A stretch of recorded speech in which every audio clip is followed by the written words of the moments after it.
shall we talk about Britain's descent into state censorship? Tom, Spike's brought out this film this week, and maybe we should start with our own foray with censorship, because Elon Musk, despite his pretensions to free speech, although it's not Elon Musk's fault, to be fair, but under the Online Safety Act, X has basically treated our film, Think Before You Post, as age-inappropriate content. And so we've had many of our, let's say, older viewers, some of pensionable age, saying that they're not allowed to watch our film on X.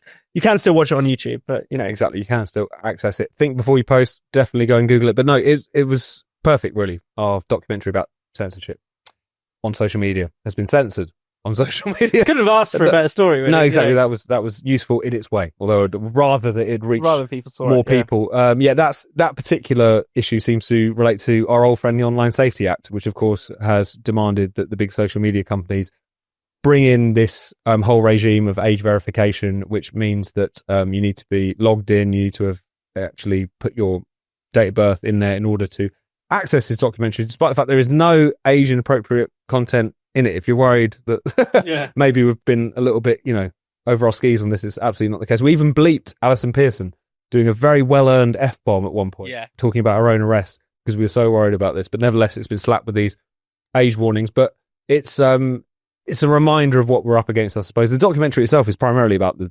issues that people have encountered with posting things on social media and then being actually visited by the police rather than just deboosted or throttled on social media.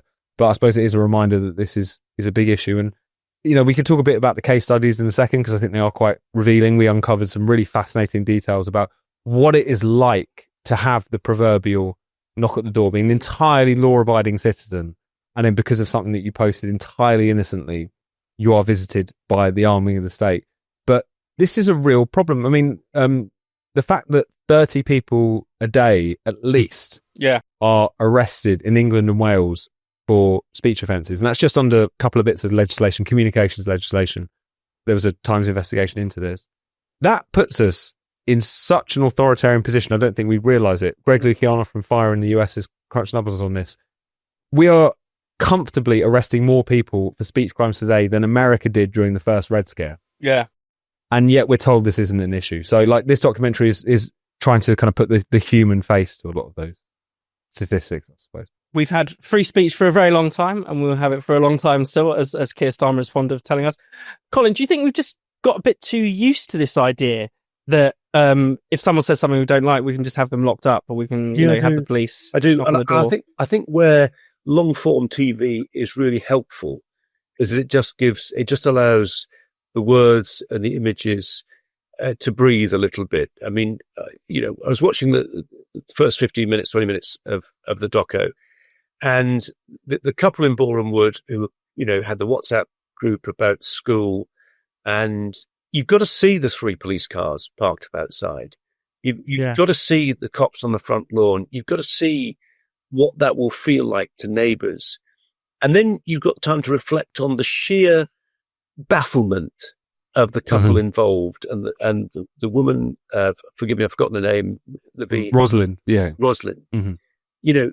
Where are my kids? Where are my kids? Yeah. I'm in a prison. They've taken a watch away. She didn't know what, you've taken a watch. I mean, this is Solzhenitsyn stuff. It's unbelievable. And, no track of time, no satisfactory explanation. And then they sit down to do the interview, and the cop admits they've not even really surveyed the evidence. But we'll arrest you first. We'll shame you in your community and terrify your children, and they will check the evidence. And they were organised and articulate and thoughtful, and they knew their Kafka when they see it. They were a brilliant couple. And actually, back to my point about long form TV, sometimes, as Tom did, you've got to sit there, you've got to just listen to the testimony of people who've been through it, see the footage they've got, graphicize, the recordings. So you're bringing alive the words, because it's the words from the WhatsApp messages that matter here. And it can be boring stuff, but it was made really interesting. And that's the credit to the production team. But it's also credit just to the time available to listen to these stories of people who are facing, a level of surveillance and state overreach and oversight, the likes of which, would have been unthinkable even a decade ago. Yeah. Yeah. Absolutely. And that's a theme that kind of emerges throughout the film, is the fact that think about all the cases that we didn't hear about. Think about all the people who were arrested, were presented with these charges, and just kind of went along with it, because why wouldn't they? They might have a terrible duty solicitor. They might be poorly advised.